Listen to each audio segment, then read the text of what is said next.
Giving a child his freedom. Don't do it. You have been at this for 12 years. My country, 'tis of thee. Why are you doing it?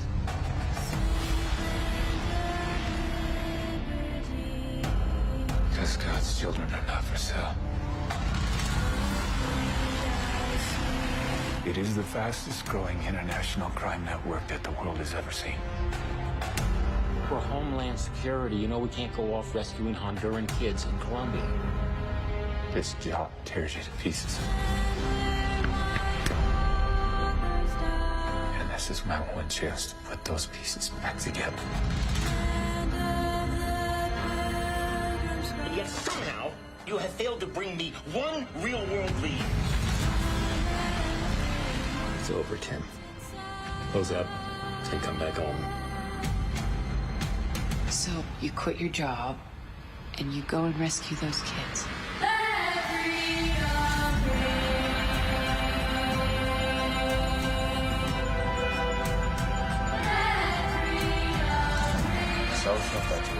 It's all rebel territory. No one goes in. What if this was your daughter?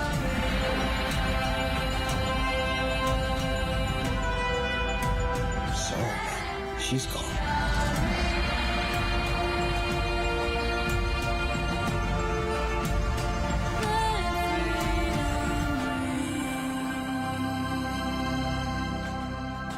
Hear that? That's the sound of freedom.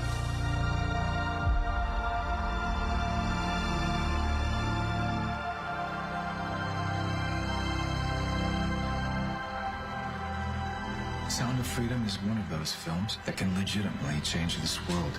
So we want to ignite a fire in audiences and open their eyes to the dark reality of millions of children that need our help. Let's make this film a historic event and the start, the end of child trafficking.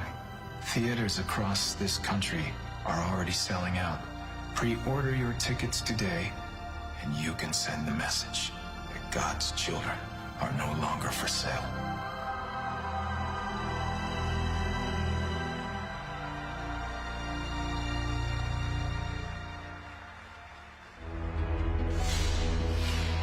I fight because there are millions of pedophiles that exist in this world. I fight because if we only rescue one child, then all will have been worth it.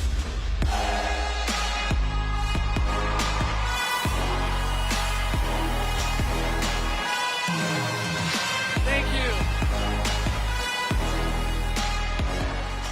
Thank you. Thank you so much. Thank you. Thank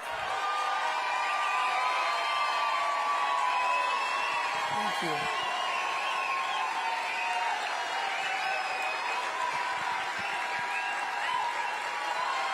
Thank you.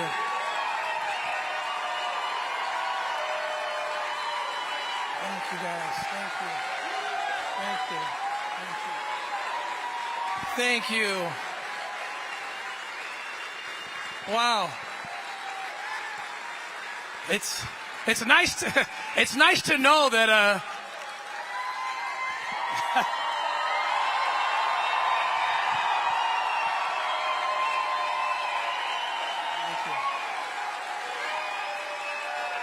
Thank you, guys. Wow, you're so kind. Thank you.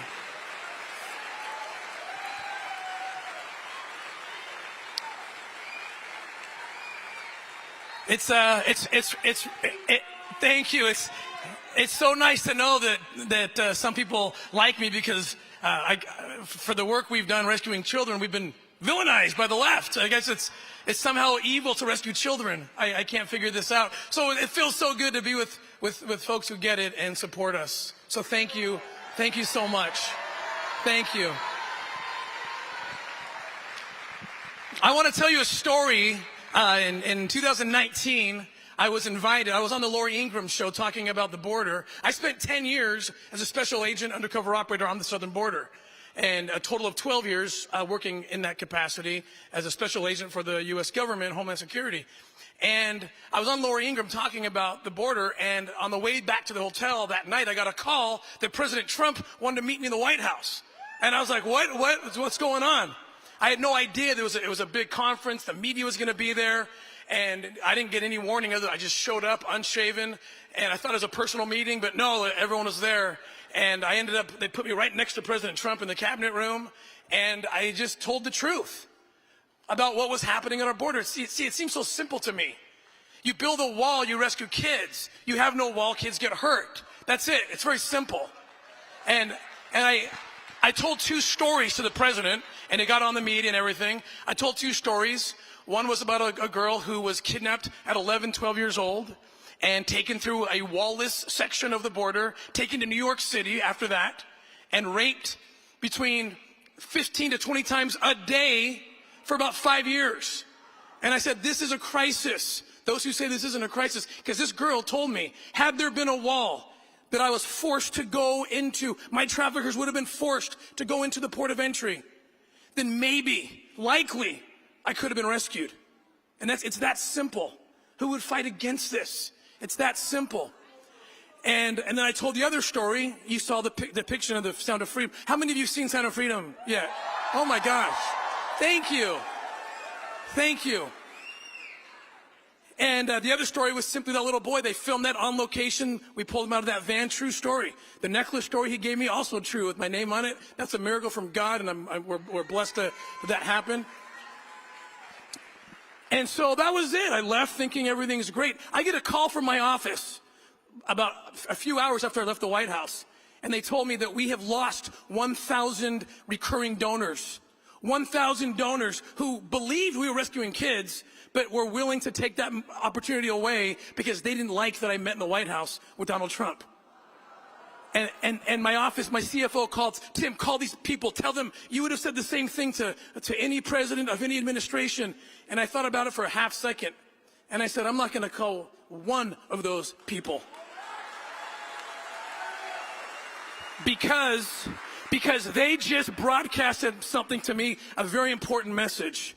That there are people out there, and it was a shock to me, that there are people out there that hate one person or one party more than they love rescuing children from a life of rape.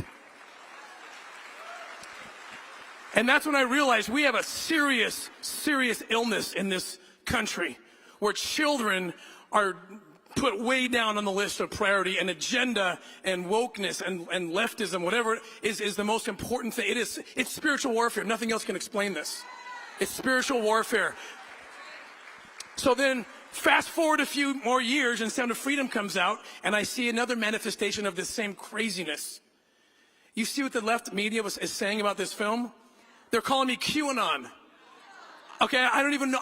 This is based on a true story. You saw the film. Was there anything in that film political, QAnon-ish, anything?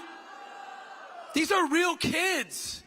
We're bringing these kids up. They want to tell their story. So I invite Rolling Stone, The Guardian. By the way, all that mainstream media, in October of 2014, when this operation went down in Colombia, they all reported on it. They applauded it. They agreed with all the rest of us that child trafficking is real and that it's a good thing that we're getting rid of it. Same publications, 8 years later, it's all a lie. It can't be happening. And somehow it's QAnon the film was produced and written about 6-7 years ago, before anyone heard the name QAnon. So it's impossible that there's something in there. But they don't care. So then the question is this, and this is the most important thing we need to answer. Why? Why are they doing this? Why do they not want you to see Sound of Freedom? And they're going to expose the truth. And what truth? What conversation are they afraid to have? I'm going to tell you what it is. I was a few weeks ago, I was on the Hill talking to a group of congressional Republicans, and they were asking me about the border. And they were just appalled, as I am, as you are. In the last 2 years alone, 85,000 unaccompanied minors, thousands of them, according to CBP data, under 5 years old. Okay, what is a 3-year-old showing up at the port of entry or at the border alone? What's going on? Oh, and by the way, there's a bracelet around them. You seen this? I mean, they're branding the kids. I mean, this is an organized effort by criminal organizations to traffic children. And 85,000 of those kids show up at the southern border over the last 2 years, and they're lost. They're disappeared. And here's the important thing. There's something I call the economy of pedophilia. Okay? Did you know that the United States is the #1 consumer of child sex material in the world? Okay, so we are the demand. If 85,000 children show up at our border and are released into that economy of pedophilia, what do you think's going on? And worst yet, you know what happens? I've been down there. The traffickers give the kids a little piece of paper with a name on it of the sponsor. And Health and Human Services gets those kids, by policy, all they can do is call the number, and George Smith or whoever picks up the phone. Oh yeah, Jose Gonzalez, yeah, I'm the sponsor. Okay, they used to have to come pick the kid up. It's harder, by the way. It's harder to adopt a cat from a shelter than it is to come pick up a kid at the border. Do you know that? And now George Smith doesn't have to pick the kid up anymore. Your taxpayer dollars are putting that kid on a plane, train, automobile, whatever it is, and shipping that child to the sponsor given by a child trafficker in Mexico, and the United States government is therefore complicit. And the United States government is fulfilling and completing the final leg of a child trafficking experience. That's our country right now. And that's why they don't want you to see Sound of Freedom. They do not want to be compelled to have the conversation. But I told the congressman, because they said, Tim, why can't we wake up the left? These are children. And I said, you're not telling the whole story. Spiritual warfare, it's all encompassing. It's not just about the 85,000 kids. You know what else is about? It's about sexualizing our kids. They don't want to be confronted with that truth, that they are wanting to give our children pornography at 3rd grade and call it sex education. Sexualize their brains. They don't want you to know about the fact that the pedophile networks, which I've been hunting for 2 decades, they are salivating right now at all the leftist policies because it's all the things that they have wanted to have accomplished for the last 2 decades. And they're doing it for them. Sexualize kids. They want the kids sexualized because they need those kids to want to have sex. At 12, 13, 14 years old, another big point for the pedophiles is kids should consent to vote. Kids can consent to everything. Why? Because they want sexualized kids to now have the legal authority to consent to do anything.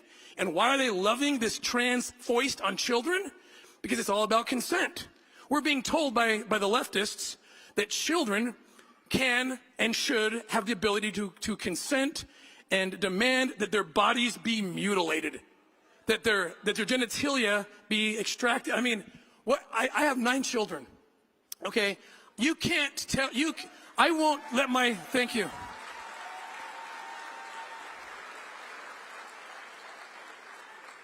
I won't let my 13-year-old consent to where they're going to go on a Friday night. But moms and dads in Washington, Oregon can lose their children if they don't if they try to fight the consent thing with their kids to gender mutilate or to inject themselves with puberty blockers. Now, why do pedophiles love this?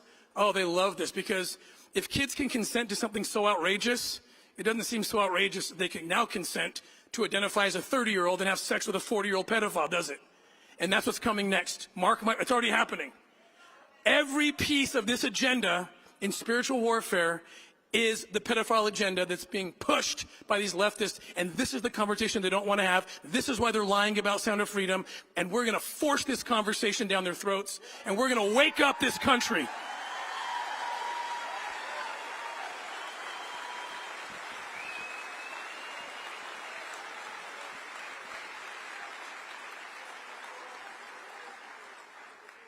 And so we're just getting started. The director of the film, Alejandro Monteverde, he said he made a movie that he wants this movie to begin when people leave the theater. And that's what's happening. We are just getting started. And what's so great about this film, it's breaking. I don't know if I'm shocked every day. They give me the numbers. I'm shocked. Okay. And we need your help because I'm like, oh my gosh, I have a lot more enemies than I ever had before. But because of this is drawing a line. Isn't it amazing They're exposed. This is, I believe God's behind this movie, if for nothing else, to expose.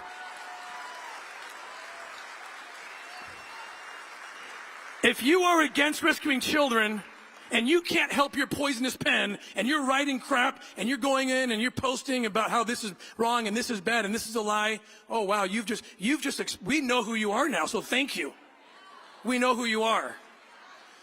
The lines are more defined than ever, aren't they? It's not even Republican, Democrat. It's just right and wrong. It's dark and light. That's where we're at. This is spiritual warfare. There's a line in the movie. It's the one line that Jim Caviezel actually ad-libbed. And he didn't know. When I saw it for the first time, I wept. This is in the beginning. It's a true scene.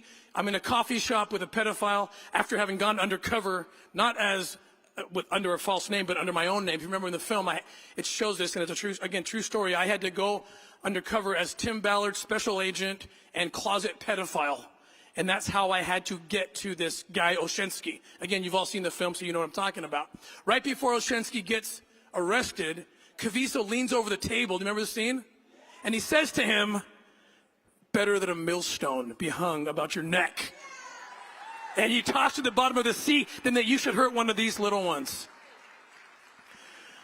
And I remember thinking that wasn't in the script. In fact, the actor who's playing the pedophile, that was his natural reaction when he said, "What does that mean?"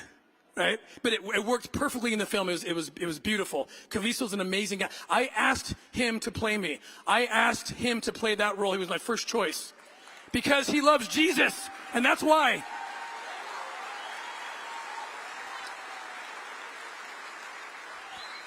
And what Jim didn't know, what I knew, is all the crazy crap you see us do and the dark places I've had to go into. I'm just as scared as anyone else, I promise you. Before and after, I'm scared as anyone else. But you know, in the moment when I'm in it, I'm not scared. And this is why, because I repeat that line from Matthew 18 in my head. Jim didn't know this.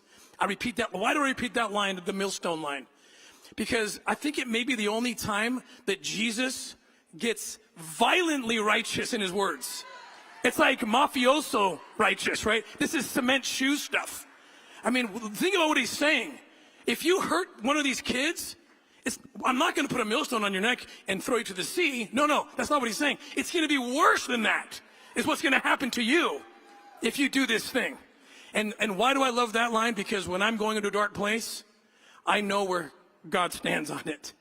He has made it clear, even using violent language. It's Jesus, so it's righteous violence. But even using violent language, I know he's at my side, and he's at our side. And here's the good news. He's on all of your side with that kind of passion, because all of you are going to protect God's children because they are no longer for sale. Thank you so much. God bless you guys, and God bless America. Thank you.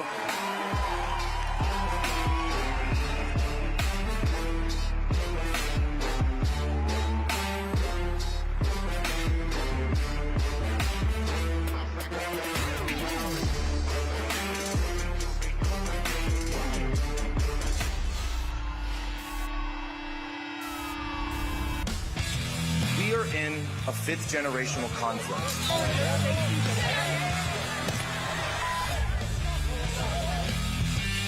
For every lie they tell, we're gonna get in their face and yell two truths. Christ is King.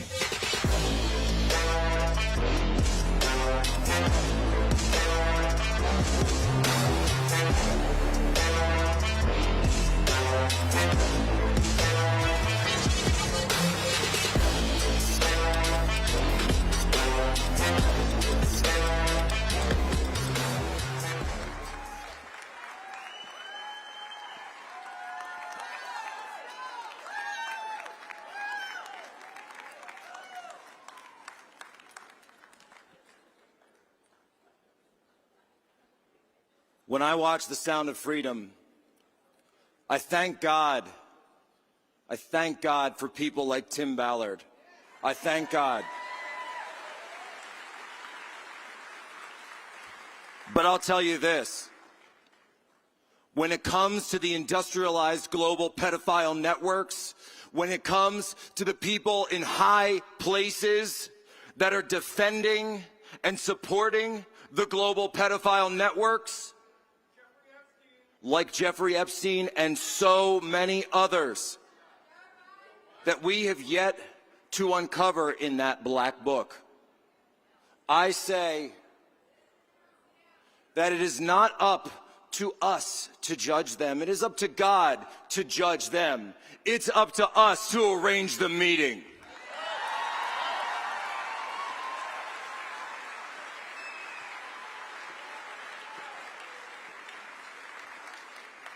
We will lay waste to the global pedophile networks. We will lay waste to these satanic, demonic networks, and they will never allowed to be operate anywhere in this world.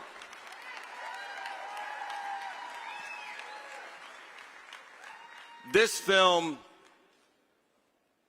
and by the way, you gotta say, boy, I wonder what poor schlub has to go up after Sound of Freedom and Tim Ballard, right?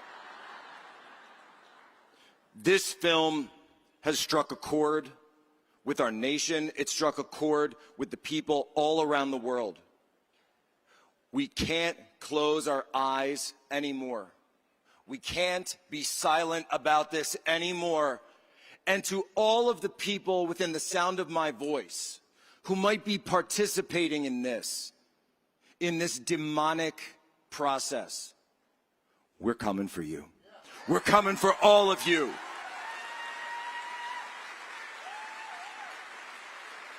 We have your names, we have your addresses, we have the receipts. And we are going to take every single one of you down. And I'm not actually supposed to announce this yet. But I don't see anyone up here cutting this mic, so I might just have to say it. We are working on a new child trafficking documentary. And we are specifically going to focus on the child sex trafficking and child organ trafficking operations that are being run out of Ukraine right now.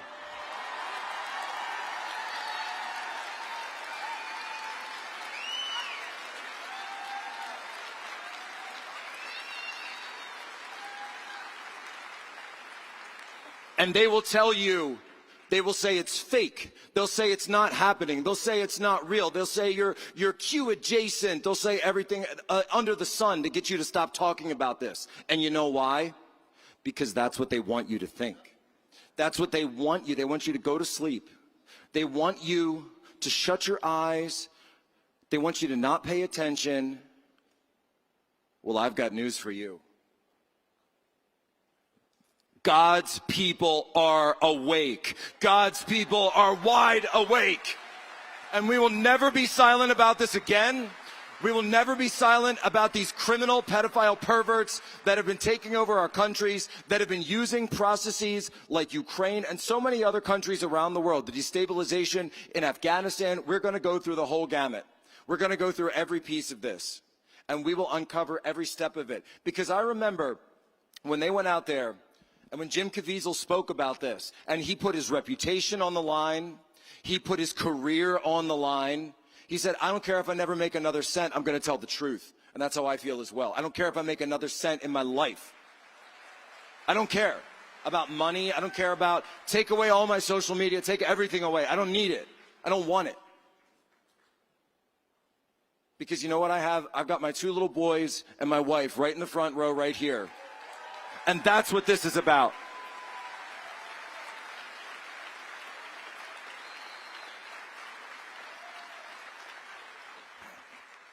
And 2 days after Jim Caviezel came out and did that interview on a little show you may have heard of called The War Room,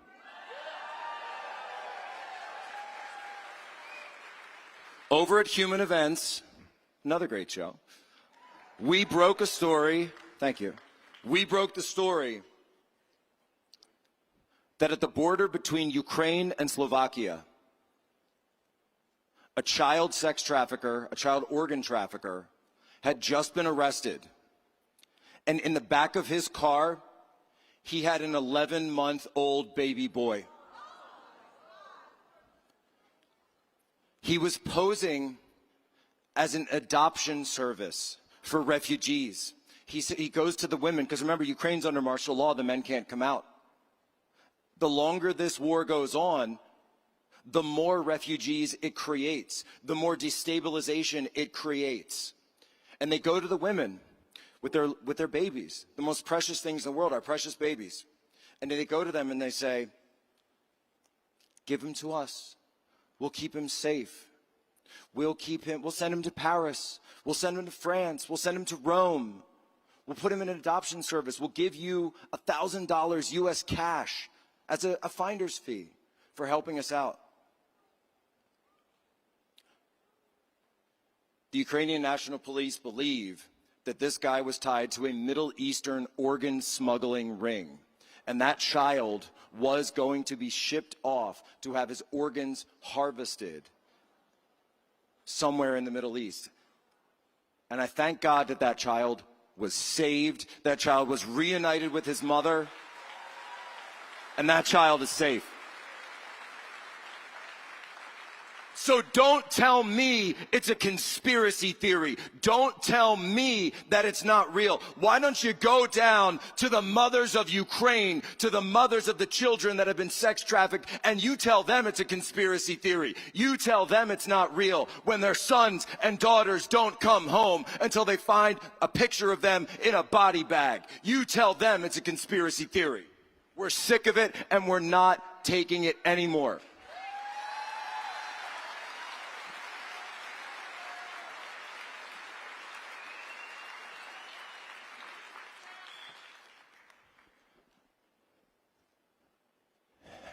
And we need to understand that you cannot be passive anymore in this fight. This is an action conference. There is a reason that we have established this as an action conference. Talk is not good enough. When Chris Wray goes up before the oversight committee, before any committee, and they ask him questions, and they grill him, and they say, oh, we got you on this. But then Chris Wray, guess what? He goes back to his office, he gets behind, and he keeps doing the exact same thing that he was always doing. And I say this, that I appreciate the effort. I appreciate the effort. But talk is not good enough anymore, and I'm done talking.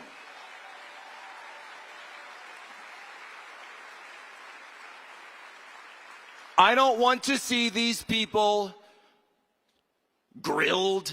I don't want to see them memed. I don't want to see, with apologies to Benny Johnson. I don't want to see them mocked. I want to see them behind bars. For what they have done to this country, for what they have done to our people. The United States of America is not a corporation. The United States of America is not some illusory concept. It's not some figment. It's not some idea. It's not some, just one nation among others. The United States of America is our home, and we will defend our home. This is our last stand. There's nowhere else to go. There's nowhere else to go. And Uncle Sam will tell you, he's right here. Let's give it up for Uncle Sam, folks.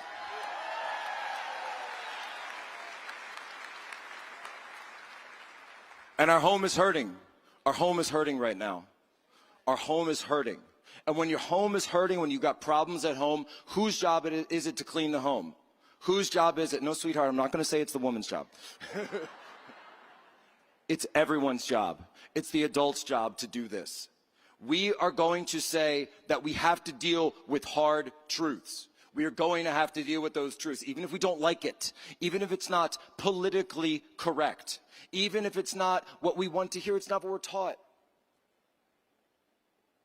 If you do not have the qualifications to be in the Ivy League, you should not be in the Ivy League. If you have committed crimes, if you're responsible for 50% of the violent crime in America, then you belong behind bars. It's as simple as that. In El Salvador, they've showed us the way. Okay, they've showed us. I'm done. I'm done with all of it. And I'm going to say something that might ruffle a few feathers. But once again, I have the mic, so. In the United States of America, there is only room for one flag and one pride movement. And that is American pride and the American flag.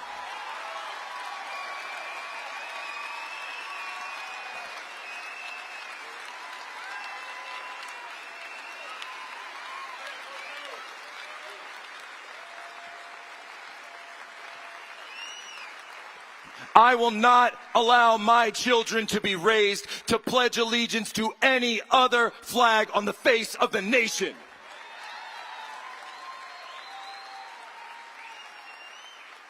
This is the flag that was given to us. These are the stars. These are the stripes. These are the stars and stripes that our ancestors fought for. For hundreds of years of Western civilization, it has been given to us. That is our inheritance. And as we were taught in the Bible, and I know it's Sunday morning, you do not squander your inheritance. You preserve it and you pass it along to the next generation. This is what we are called to do. This is what we are commanded to do by God. And God is watching. God is watching, and God is on the move. And I say this to everybody out there who understands what's going on. I say, you know what? We're on to you. We're on to all of you. And we can see what you're trying to do.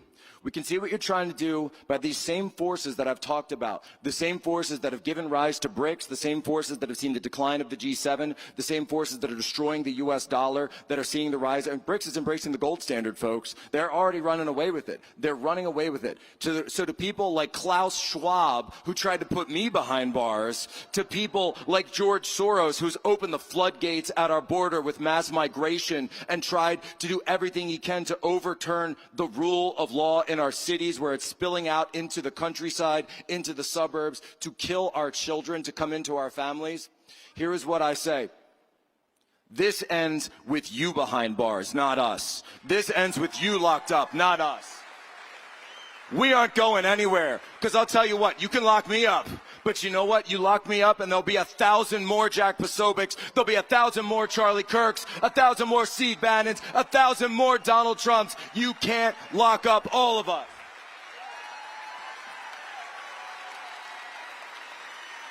Bring it.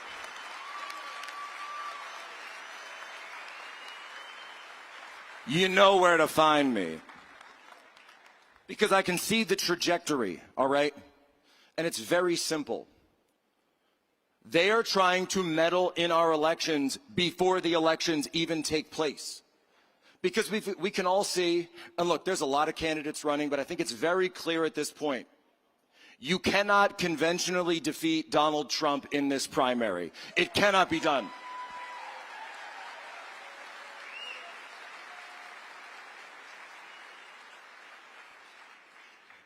You know, Ron DeSantis was invited, and I wish he had come. I do generally wish he had come. I genuinely wish he had come, because I would have said, Governor, what were you thinking? What were you thinking? Just wait. You'll be all right. You'll be all right. I don't know. Maybe it's an Italian thing.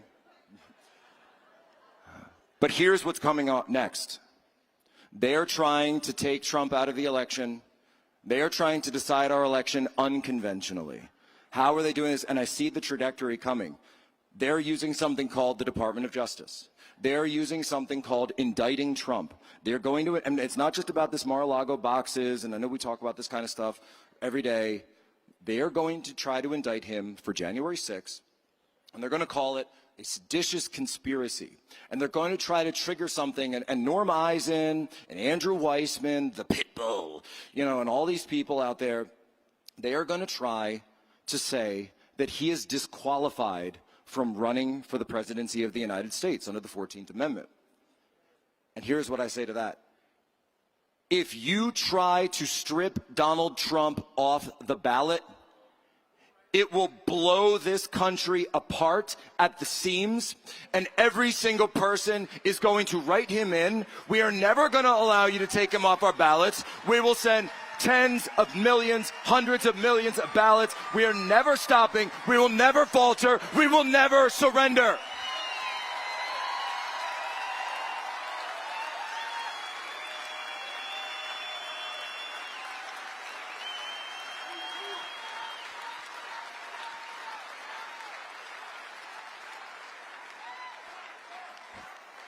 I had an opportunity to travel to, and I'm sure everyone here's favorite city, Los Angeles, recently, because there was a group called the Sisters of Perpetual Indulgence.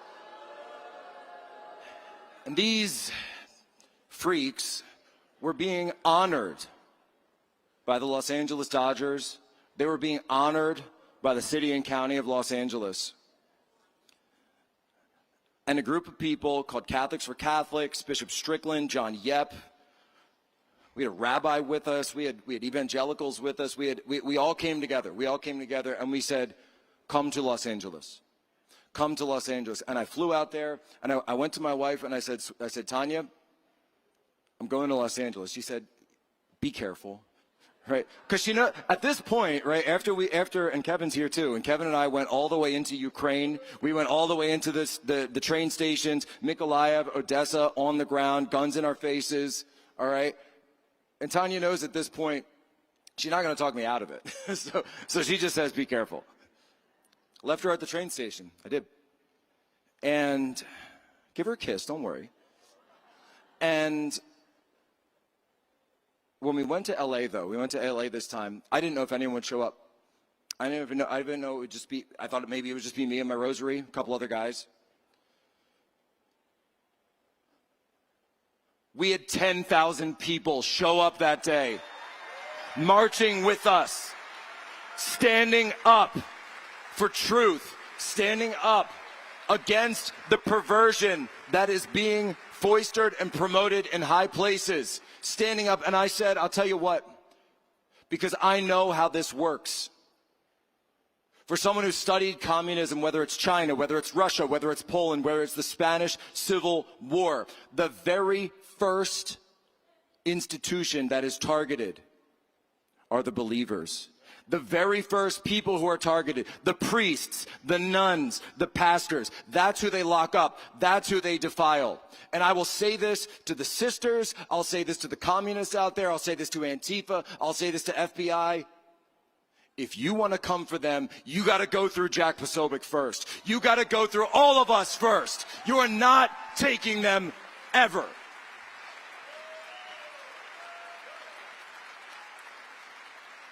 We don't have enough time for any more games. We don't have enough time for any more talk. We don't have time for anything but prayer and action. Prayer and action. This is the spiritual warfare that we are called to. These are the times that we were told would come. We were warned this would come. There's a book. You could read it. It's called the Bible.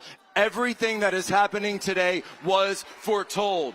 And I say to all of you, as Christ taught us in the prayer of the Lord himself, and I ask you to repeat after me, Our Father, who art in heaven, hallowed be thy name. Thy kingdom come, thy will be done, on earth as it is in heaven. Give us this day our daily bread, and forgive us our trespasses, as we forgive those who trespass against us. And lead us not into temptation, but deliver us from evil. I want to hold on that line for 1 second. Deliver us from evil. Deliver us from evil. Deliver us from evil. God bless you. God bless Turning Point. God bless the United States of America.